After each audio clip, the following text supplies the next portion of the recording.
Señor, por este tiempo, Padre. Gracias, Dios, por tu amor infinito, Señor, derramado sobre nosotros, Señor. Gracias, Padre, por tu bondad, Señor. Gracias, Dios, porque eres bueno y eres fiel con nosotros, Señor. Yo te pido, Señor, en el nombre de Jesús, que esta mañana abras nuestro entendimiento, Señor, y derrames toda tu sabiduría, Señor, para poder comprender el propósito que tienes para la iglesia, Señor, para poder entender tu plan, Señor, el plan que tú ya tienes establecido, Señor, para esta iglesia, Padre. Pero yo te pido, Señor, en el nombre de Jesús, que podamos estar atentos, Señor, que podamos ser una iglesia sana, Señor, que podamos cada uno de nosotros vivir en sabiduría, Señor, de manera individual, pero también colectivamente, Señor. También te pido, Señor, que cada uno de nosotros, Señor, busquemos hacer tu voluntad, Señor, de manera individual, pero también colectivamente como iglesia, Señor. Yo te pido, Señor, que procuremos estar llenos siempre de tu Espíritu Santo, Señor, que podamos alabarte y adorarte, Señor, con nuestros actos, con nuestra boca y con nuestro corazón, Señor. Pero también te pido, Señor, que seamos capaces de agradecer lo que sí tenemos, Señor, que también seamos capaces de agradecerte, Señor, en momentos de incertidumbre y en momentos, Señor, de debilidad, Señor. También te pido en el nombre de Jesús, Señor, que seamos capaces, Señor, de tener humildad, Padre, para pedir perdón, Señor, y para reconocer, Señor, cuando nos equivocamos, Señor. Pero también te pido que nos des la humildad, Señor, para perdonar, Señor. Te pido, Señor, que te quedes con nosotros, Dios, que tu Espíritu Santo, Señor, sea el que hable a través de mí, Señor, esta mañana, y que también sea tu Espíritu Santo, Señor, el que confronte los corazones de la iglesia, Señor, y los lleve a buscar tu voluntad, Señor, y a vivir con sabiduría, Padre. Que esta palabra, Señor, afecte de manera positiva, Señor, nuestro inicio de semana, Señor. Te lo pedimos en el nombre de Jesús. Amén. Amén. Pues Efesios 5, Efesios 5, versículos del 15 al 20, 21 he dicho, al 20, perdón. Si traes tu Biblia en físico, te agradecería que la sacaras. Si no, ahí hay como 2 Biblias más o menos que puedes levantar y tomarla y al final regresarla a su lugar. Y si no, pues también te invito a que saques tu Biblia en digital para que puedas hacer también tus anotaciones. Y si no lo traes, pues aquí vamos a estar proyectando los versículos, pero pues la idea es que vayamos juntos desde nuestras Biblias, ¿ok? Entonces vamos a comenzar con el versículo número 15. Yo estoy usando la Nueva Traducción Viviente. Tú puedes utilizar la versión que más se te acomode, ¿ok? Así que, dice Pablo, tengan cuidado de cómo viven. No vivan como necios, sino como sabios. Saquen el mayor provecho de cada oportunidad en estos días malos. No actúen sin pensar. Más bien, procuren entender lo que el Señor quiere que hagan. No se emborrachen con vino, porque eso les arruinará la vida. En cambio, sean llenos del Espíritu Santo, cantando salmos e himnos y canciones espirituales entre ustedes y haciendo música al Señor con el corazón. Y den gracias a todo Dios el Padre en nombre de nuestro Señor Jesucristo. Después de que Pablo estuvo exponiendo los beneficios y los deberes del cristiano, Pablo está a punto de concluir su carta y aterriza con el siguiente llamado: vivan como sabios.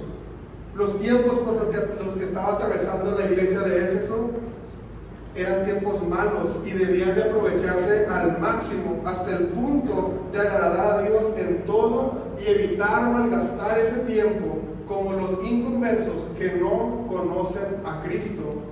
Imagina esta escena. En esta casa hay reglas. ¿A quién se le hace conocida esa frase? Decía tu mamá cuando le pedías permiso para ir a una fiesta: ¿pero por qué a fulanito sí lo dejan ir y a mí no? Y la respuesta de tu mamá era firme y contundente: él puede hacer lo que quiera, pero tú eres mi hijo y mi deber es cuidarte, es por tu bien. ¿Les hace familiar la frase? Y en los tiempos de Pablo, Éfeso, como ya lo vimos también hace unos domingos, era una ciudad próspera y cosmopolitana, con una población diversa que incluía romanos, griegos, judíos y personas de diferentes culturas orientales. La ciudad de Éfeso era conocida por su maravilloso templo dedicado a la diosa Artemisa, una deidad venerada en toda Asia Menor. Sin embargo, junto con toda esa prosperidad y con toda esa riqueza, también tenían problemas. La ciudad estaba impregnada de todo tipo de inmoralidad, incluyendo la inmoralidad sexual y la superstición. La adoración a esta diosa incluía prácticas religiosas inmorales y rituales que a menudo involucraban la indulgencia, la sensualidad y la búsqueda de la gratificación personal. Los inconversos en Éfeso, en su mayoría, estaban inmersos o involucrados en un estilo de vida marcado por la búsqueda de placeres temporales. Pablo, así como la ilustración de nuestra madre, nos deja ver un contraste entre la reunión de los inconversos y de una reunión cristiana.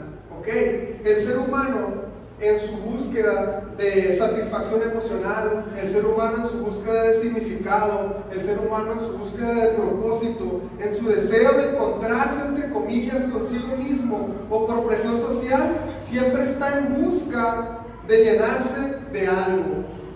En este caso, en la ciudad de Éfeso, los inconversos buscaban esa llenura y se emborrachaban con vino y hacían prácticas indecentes e inmorales.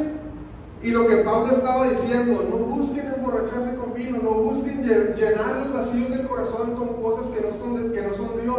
Más bien, llenen su corazón con el Espíritu Santo de Dios y la verdadera plenitud, y encontrarán verdadera plenitud y satisfacción en una relación íntima con Dios a través del Espíritu Santo. Esta plenitud espiritual no satisface solamente necesidades emocionales y existenciales de cada individuo, sino que también transforman tu vida y le dan un propósito y le dan un significado eterno. Es el contraste que estaba haciendo Pablo. No llenen su vida con cosas inmorales como las borracheras, no llenen su vida con cosas indecentes, con inmoralidad sexual, con trampas, con robo. Más bien, sean llenos del Espíritu Santo. Busquen llenar ese vacío de su corazón con el Espíritu Santo y con una relación íntima y verdadera con el único Dios verdadero. Ese es el contexto de lo que estaba pasando y por qué Pablo escribió estas líneas. Entonces, de ahí pudimos extraer estos principios. Una iglesia sana vive con sabiduría. ¿Cómo se llama? ¿Cuál es el punto número 1? Una iglesia sana, ¿qué? Vive con sabiduría. Dice Pablo, así que tengan cuidado cómo viven. No vivan como necios, sino como sabios. La oscuridad de la que hablábamos la semana pasada, en este contexto, no solamente representa la falta de conocimiento o entendimiento espiritual, sino también, ni el pecado, sino también la oscuridad revela la ignorancia y la insensatez que lleva a las personas a vivir en pecado y en rebelión contra Dios. Por otro lado, la luz de la que hablábamos la semana pasada también simboliza la santidad, pero también simboliza la revelación de Dios y la comprensión de Dios, que conduce a la sabiduría y a la santidad por medio del Espíritu Santo. Proverbios 9, versículo 10 dice: el temor del Señor es el principio de la sabiduría. Conocer al Santo Dios es comprender la sabiduría. En hebreo, la palabra temor tiene un significado más amplio que el miedo en el sentido tradicional que tú y yo conocemos. En el contexto bíblico, la palabra temor, el principio de la sabiduría es el temor a Jehová. En ese contexto, la palabra temor implica reverencia, respeto y una actitud de sumisión y devoción hacia Dios. Por lo tanto, el temor del Señor se refiere a una reverencia piadosa y a una profunda relación de respeto y confianza 100% en Dios. Es una actitud de reverencia y sumisión. no en miedo en sentido de temor. Entonces, podemos definir que el que vive sabiamente respeta, obedece y confía en Dios, entregándole su corazón por completo. Busca depender de Él y no busca depender en su propio oscurecido y limitado entendimiento. Acepta y busca la voluntad de Dios en todo momento porque le conoce. Proverbios 3, versículos del 5 al 7 dice: confía en el Señor con todo tu corazón y no dependas de tu propio entendimiento. Busca la voluntad de Dios en todo lo que hagas y Él te mostrará qué camino tomar. No te dejes impresionar por tu sabiduría. En cambio, teme al Señor y aléjate de mal. Entonces, tenemos el contraste que el necio carece de entendimiento o discernimiento, es imprudente, es insensato, rechaza la sabiduría de Dios y actúa en contra de los mandamientos de Dios.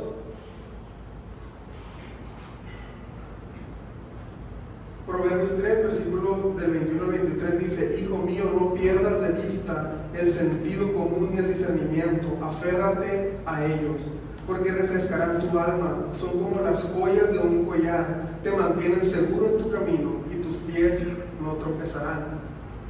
Hace como 10 domingos más o menos, estuvimos leyendo en el capítulo 1 de la carta de Efesios, en el versículo 8, que dice que Dios desbordó su bondad sobre nosotros, dándonos toda la sabiduría y el entendimiento. Tú y yo somos hijos de Dios porque Él te ha permitido creer en Él. No porque tú seas demasiado inteligente, no porque tú tengas la capacidad para creer en Dios, sino porque Dios te ha dado la sabiduría y el conocimiento que tú necesitas para creer en Dios. Amén. Y muchas veces decimos: Dios, dame sabiduría, y se nos olvida que cuando fuimos sus hijos, Él ya desbordó su sabiduría y su conocimiento en nosotros. Es nuestro trabajo y nuestra tarea buscarle, conocerle en su palabra, para conocer las promesas que Él tiene escritas para tu vida y para mi vida. Amén. Cuando Pablo habla de la sabiduría que menciona en el versículo 8 de Efesios capítulo 1, en griego generalmente se refiere a dos tipos de sabiduría que son prominentes de su propio contexto. Por un lado, tenemos la sabiduría con la palabra griega que se pronuncia Sofía y se traduce comúnmente como sabiduría. En el contexto de la cultura griega, este tipo de sabiduría, Sofía, se asociaba con la habilidad de discernir y entender las verdades profundas, así como la habilidad de práctica y la excelencia en diversas áreas de la vida, como la filosofía, la ética, la retórica y la ciencia. Pero para Pablo, esta sabiduría humana era limitada y no podía llevar al ser humano a la salvación. Necesitamos la sabiduría que proviene de Dios para llevarnos a la salvación. Como punto, como inciso A en el primer punto, rechazar la sabiduría de Dios te convierte en necio, y no solamente eso, sino te autocondenas, te estás condenando a ti mismo. El necio, como habíamos dicho, carece de entendimiento y discernimiento. El necio actúa de manera imprudente e insensata porque rechaza la sabiduría de Dios y rechaza los mandamientos de Dios. Y esta falta de discernimiento lo lleva a vivir y pensar confiando exclusivamente en su propio criterio y en su entendimiento. En su búsqueda de orientación, el necio tiende a depender de ideologías meramente humanas. Estas ideologías no son otra cosa más que conjunto de ideas, creencias y valores que guían las acciones y comportamientos de las personas de manera individual, pero también colectivamente, como la astrología. ¿Quién ha escuchado a alguien que cree en los astros? Que la luna está Isis o no sé qué. La astrología, el pensamiento positivo, mágico, la ley de la atracción, el capitalismo, el liberalismo, el feminismo. Cada ideología ofrece una perspectiva única de sobre cómo debes de vivir tu vida a nivel individual y colectivo. Sin embargo, todas estas ideologías están marcadas por la limitación del entendimiento humano y la ausencia de la sabiduría de Dios. Todas estas ideologías y creencias te llevan y te conducen a la muerte, te apartan de Dios. El necio, en su búsqueda de la verdad, entre comillas, tiende a mezclar varias mentiras disfrazadas de verdad, lo que nubla aún más su entendimiento, lo confunde, lo ciega, lo incapacita, lo inhabilita y lo aleja aún más de Dios. Imagínate a dos estudiantes que están tratando de entender un problema complicado en clase. Uno de ellos está convencido de que puede resolverlo solo y se niega a pedir ayuda, mientras que el otro reconoce que necesita orientación y reconoce su incapacidad para entender y consulta al maestro. El primero pasa horas dándole vueltas en círculos sin avanzar, sin encontrar solución al problema, pero por el otro lado, el que pide ayuda sigue las instrucciones del maestro, resuelve el problema de manera rápida y de manera efectiva. Al final del día, el necio termina frustrado, mientras que el otro se siente seguro y satisfecho por haber superado el desafío con la ayuda del maestro. La diferencia clave es la disposición del sabio para buscar orientación, en lugar de depender únicamente de tu propio entendimiento ilimitado. Jesús es el maestro que nos conduce de la mentira a la verdad, de la esclavitud a la libertad, del pecado a la santidad. Jesús, el Hijo de Dios, no es una opción más para vivir tu vida, es tu única opción. No solo te ofrece orientación y enseñanza, sino también una relación personal con el único Dios verdadero, además de la promesa de la vida eterna. Más que una ideología, Jesús es la vida entera. Él es el único camino, es la única verdad y es la plenitud de vida. Estás en un callejón sin salida y se te acabaron las alternativas. O vives como necio, buscando y creyendo mentiras disfrazadas de verdades que más que sanarte o prosperarte te hunden y te condenan sin cumplir plenamente lo que te prometen, sin encontrar el verdadero gozo y sin encontrar la verdadera plenitud de vida. O entregas tu vida a aquel que tiene poder para restaurarte, para darte gozo y una verdadera plenitud. Si no has aceptado la sabiduría de Dios, yo te invito a que entregues tu vida a aquel que tiene el poder para restaurarte. Entrega tu vida al único Dios, póstrate delante de Él, reconociendo tu incapacidad y tu necedad, aceptando el sacrificio de su Hijo Cristo amado Jesús. Arrepiéntete de tus pecados y sométete a su voluntad. 1 Corintios capítulo 2 versículo 14 dice: pero los que no son espirituales no pueden recibir esas verdades de parte del Espíritu de Dios. Todo les suena ridículo y no pueden entenderlo, porque solo los espirituales pueden entender lo que el Espíritu quiere decir. Mira, el Evangelio es todo lo que necesitas. Tiene el poder para transformar tu entendimiento y para producir la fe que te lleva a la salvación. No nos acercamos a Dios por nosotros mismos. Nos acercamos a Dios porque Jesús nos permite acercarnos a Dios. Nos acercamos diciendo: Dios, venimos en el nombre de tu Hijo, al que tú amas, sin importar nuestra condición, nuestra nacionalidad, nuestra economía, porque no venimos en lo que nosotros somos. Venimos en el nombre de Jesús, por Él y por su sacrificio. Por eso tenemos acceso al Padre, tú y yo, por el sacrificio de Cristo Jesús. No lo hagas menos prostituyéndote ante otros dioses.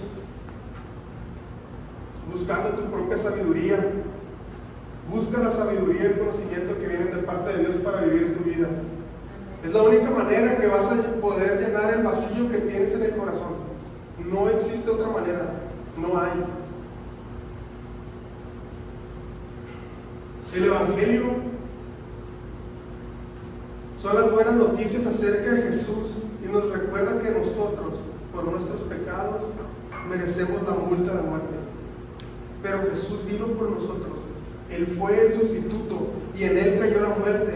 Y a los que reciben su vida y sacrificio perfecto, ellos entran y se acercan a la presencia de Dios por medio de Jesús. Romanos 10:17 nos dice que la fe viene por el oír, es decir, por oír la buena noticia acerca de Cristo. Esta clase de sabiduría, hermanos, va más allá de lo terrenal y es vital para todos nosotros y para todo el mundo. En comparación con la sabiduría divina revelada en la palabra de Dios, cualquier otro tipo de conocimiento es insignificante. Necesitas reconocer tu incapacidad para alcanzar la salvación por tus propios méritos. Necesitas de la gracia y el perdón de Dios. La humildad y la dependencia de Dios son fundamentales en nuestro camino para la salvación y la reconciliación con Dios. En lugar de contar con tu sabiduría limitada, confía en la sabiduría de Dios. Jesús ya pagó el precio en la cruz mediante su sacrificio, muerte y resurrección. Y esta mañana está esperando por ti, si no lo has recibido en tu corazón. Y créeme, puedes estar años aquí en la iglesia y no haber recibido a Cristo en tu corazón. Puedes estar años aquí en la iglesia y vivir como un necio. Como decía Agustín hace rato, puedes estar años aquí en la iglesia, confiando en tu sabiduría y todos están mal y tú estás bien. Eres un necio.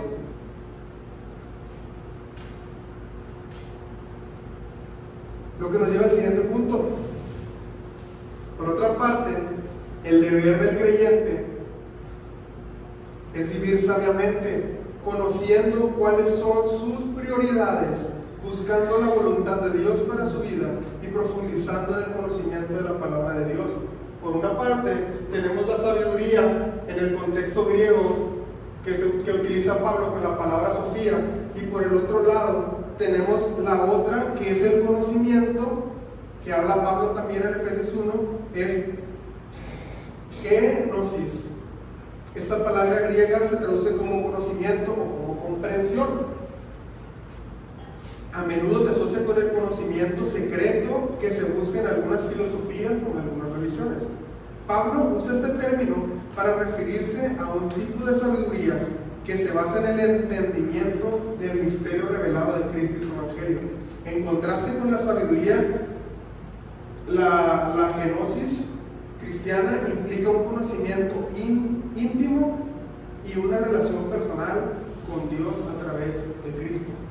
Una es la sabiduría que te lleva a salvación y otra es el conocimiento de Dios que te hace buscar su voluntad. ¿Se entiende la idea? Esto es lo que Dios ya derramó a nosotros. Lo vimos en Efesios 1, versículo 8. Él en su infinita bondad derramó su sabiduría y su conocimiento. O sea, derramó su sabiduría en nosotros, por eso creemos en Él y nos dio la salvación por medio de lo que Él abrió nuestro entendimiento, pero también nos da el conocimiento a través de su palabra para que lo podamos conocer más íntimamente y llevar la vida que Él quiere que vivamos. ¿Se entiende la idea?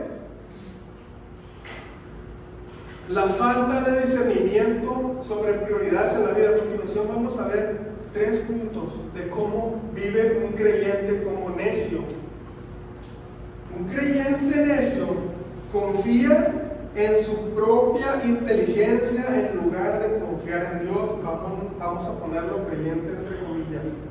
No reconoce la importancia de buscar la voluntad de Dios en todas las áreas de su vida, lo que puede llevar a tomar decisiones imprudentes que ponen en peligro su vida y la vida de la iglesia. Un creyente necio vive sin considerar la voluntad de Dios en sus decisiones y en sus acciones. No busca entender cuál es la voluntad del Señor para su vida ni para su iglesia, lo que puede llevar a desviarse del camino de Dios y poner en riesgo la unidad y el testimonio de la comunidad de creyentes. Un creyente, entre comillas, que vive como un necio descuida su crecimiento espiritual y su estudio de la palabra de Dios. No se esfuerza por conocer ni entender la verdad de las Escrituras, lo que lo deja vulnerable a la influencia de enseñanzas erróneas y peligrosas que pueden afectar a toda la iglesia. Lo que comentaba Caleb al principio, el leer la Biblia es difícil, pero es más fácil decir no entiendo y vivir como necio y desconocer la voluntad de Dios. Y cuando se acercan los problemas, pues voy a ver qué dice el horóscopo, que se acomoden y que me hagan sentir mejor en lugar de ir a la palabra de Dios. Eso es vivir como un creyente necio. Afectas tu integridad, la de tu familia, y afectas a la iglesia. Una iglesia sana, como punto número 2, conoce la voluntad de Dios. No actúen sin pensar, más bien procuren entender lo que el Señor quiere que hagan. Entre más conocemos a Dios y a su palabra y cultivamos una relación íntima con Él, seremos capaces de tomar las decisiones correctas para nuestra vida y para la iglesia. Cuando comprendemos y seguimos los principios y mandamientos que Dios nos ha revelado en su palabra, estamos alineando nuestras acciones con su voluntad. Esto nos ayuda a tomar decisiones sabias y a vivir de acuerdo con los propósitos de Dios para nuestras vidas. Todos los que estamos aquí tenemos, me incluyo, tenemos hijos, ¿no?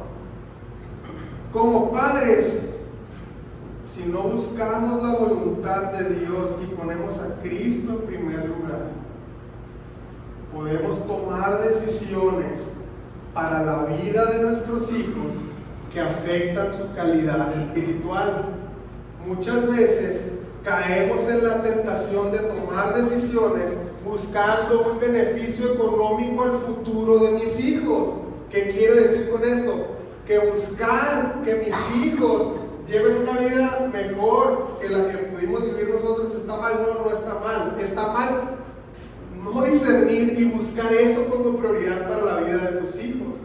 Todas las decisiones que tú y yo debemos tomar para la vida de nuestros hijos, tenemos que poner primero la voluntad de Dios. ¿Qué quiero decir con esto? Muchas veces decimos, lo voy a meter a tal colegio para que se relacione con los hijos de fulanito. No me importa que le destruyan su vida espiritual. Ponemos primero el dinero, ponemos primero sus relaciones, ponemos primero para que le vaya bien, para que prospere, para que tenga dinero, para que se junte con los más ricos de Culiacán, y pisoteamos su espiritualidad.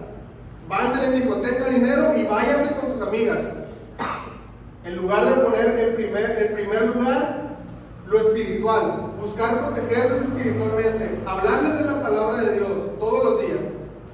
Primero les hablamos de finanzas, de economía, de inversiones, y luego les hablamos de la palabra de Dios. Es al revés. Es al revés. Debemos de buscar primero que su mente y su voluntad se sometan desde pequeños a la voluntad de Dios. Eso es vivir sabiamente, eso es conocer la voluntad de Dios para tu vida y para la de tus hijos. Y si tomas esas decisiones en lo individual, colectivamente en la iglesia, vas a afectar a tu iglesia. Porque anda el pleito rebelde y nadie lo aguanta. ¿No? Vamos al punto número 3, ya vamos a terminar. Una iglesia sana es una iglesia que está llena del Espíritu Santo. No se emborrachen con vino, porque eso les arruinará la vida. En cambio, sean llenos del Espíritu Santo, cantando salmos e himnos y canciones espirituales entre ustedes y haciendo música al Señor con el corazón. Y den gracias a Dios el Padre en el nombre de nuestro Señor Jesucristo. Y sométanse todos los unos a los otros. La llenura del Espíritu Santo, al contrario de lo que todos creemos, no es andar haciendo excentricidades. Esa no es la llenura del Espíritu Santo. La llenura del Espíritu Santo, un ejemplo es lo que comentaba Agustín. Estaba triste, cristianos trajeron paz a mi vida de parte de Dios. Son personas que están llenas del Espíritu Santo porque buscan la voluntad de Dios y no son ajenas a las necesidades de su pastor. Son personas que oran, son personas que buscan dirección para la iglesia, son personas que se preocupan por los líderes de la iglesia y no son personas que traen división, sino que buscan la unión. Esa es una iglesia llena del Espíritu Santo, ¿no? Amén. Ese es el mejor ejemplo. Y el estar lleno del Espíritu Santo siempre es para glorificar a Cristo, obedeciendo, como un borracho está controlado por el alcohol, como un drogadicto lo controla la droga, como... ¿Ustedes me entienden? De esa manera un cristiano debe estar controlado y guiado, influenciado 24/7 por el Espíritu Santo. Solo es posible vivir una vida llena de plenitud y dominio propio bajo la dirección y el control del Espíritu Santo. Yo no puedo vivir en sabiduría, yo no puedo vivir en santidad, yo no puedo buscar la santidad de Dios, la sabiduría de Dios, yo no puedo buscar la santidad en mi vida si yo no estoy lleno del Espíritu Santo. Y por una parte vemos en Gálatas capítulo 5 versículo 21 que dice que dentro de los deseos de la carne están las borracheras, entre otros.